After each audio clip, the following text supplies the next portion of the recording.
नमस्कार। UPSC environment and ecology एक ऐसा सब्जेक्ट जिसकी तैयारी के लिए एक विनिंग स्ट्रैटेजी का होना बेहद जरूरी है। तो चलिए आज इसी कोड को क्रैक करते हैं। क्या यूपीएससी पर्यावरण का सिलेबस देखकर कभी ऐसा लगा है कि ये कितना विशाल है, कितना डायनामिक है, कुछ भी प्रिडिक्ट नहीं कर सकते? अगर हाँ, तो यकीन मानिए ये एक बहुत ही आम चुनौती है जिसका सामना लगभग हर एस्पिरेंट करता है। तो इस चुनौती से निपटने के लिए हमारा रोड मैप क्या होगा? हम शुरुआत करेंगे इस ओवरवेल्म को समझने से, फिर सिलेबस को डिकोड करेंगे, अपनी स्ट्रैटेजी की नींव रखेंगे, नॉलेज कैसे बनानी है वो देखेंगे और आखिर में प्रैक्टिस से परफेक्शन तक पहुंचेंगे। तो चलिए सबसे पहले बात करते हैं इस विषय की सबसे बड़ी चुनौती की। पहली और सबसे बड़ी बाधा इसका सिलेबस, जो बहुत बड़ा है और लगातार बदलता रहता है। देखिए, असली चुनौती सिर्फ जानकारी की मात्रा नहीं है।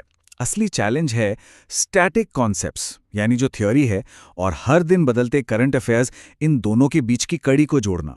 इसी डायनामिक नेचर की वजह से इसकी तैयारी अक्सर मुश्किल लगती है। तो फिर इसका समाधान क्या है? इसकी शुरुआत होती है सिलेबस को बस पढ़ने से नहीं, बल्कि उसे गहराई से समझने से, ये जानने से कि असल में फोकस किस पर करना है। अब ये स्लाइड एक तरह से एक इनसाइडर्स गाइड है। ये दिखाती है कि सवाल असल में आते कहाँ से हैं। देखिए, सिलेबस में तो बस जैव विविधता या बायोडाइवर्सिटी लिखा है, लेकिन सवाल कहाँ से आ रहे हैं? हाल ही में खबरों में रहे नेशनल पार्क्स, किसी खास प्रजाति या फिर रामसार साइट्स जैसे अंतर्राष्ट्रीय सम्मेलनों पर। यही स्मार्ट तैयारी की कुंजी है। और ये चार्ट तो बिल्कुल साफ कर देता है कि तैयारी का समय कहाँ लगाना सबसे ज्यादा फायदेमंद है। पिछले कुछ सालों के ट्रेंड्स को देखें तो लगभग 40% सवाल अकेले बायोडाइवर्सिटी से आ रहे हैं। ये डेटा हमें अपनी प्रायोरिटीज तय करने में मदद करता है। तो अब बात करते हैं उस नींव की जिस पर हमारी पूरी रणनीति टिकी है। ये हैं इफेक्टिव प्रिपरेशन के 3 सबसे मजबूत पिलर्स।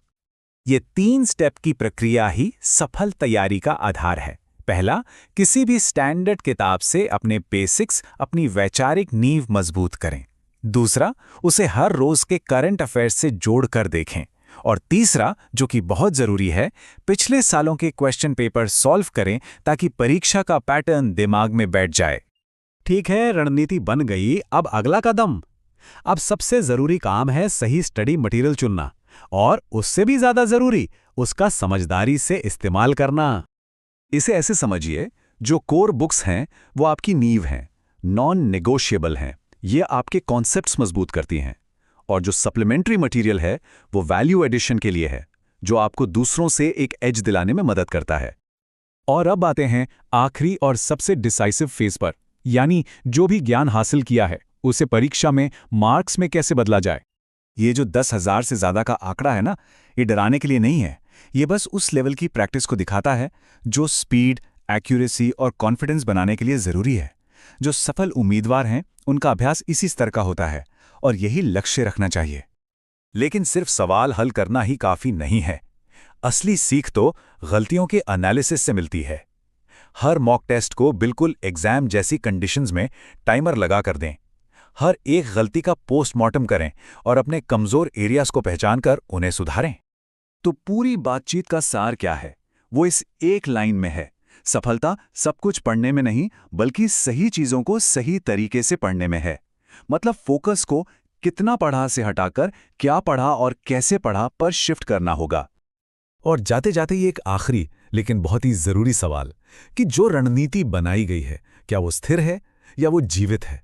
एक बेहतरीन रणनीति वो है जो पत्थर की लकीर ना हो, बल्कि तैयारी के सफर के साथ साथ इवॉल्व हो और समय के साथ बेहतर होती जाए।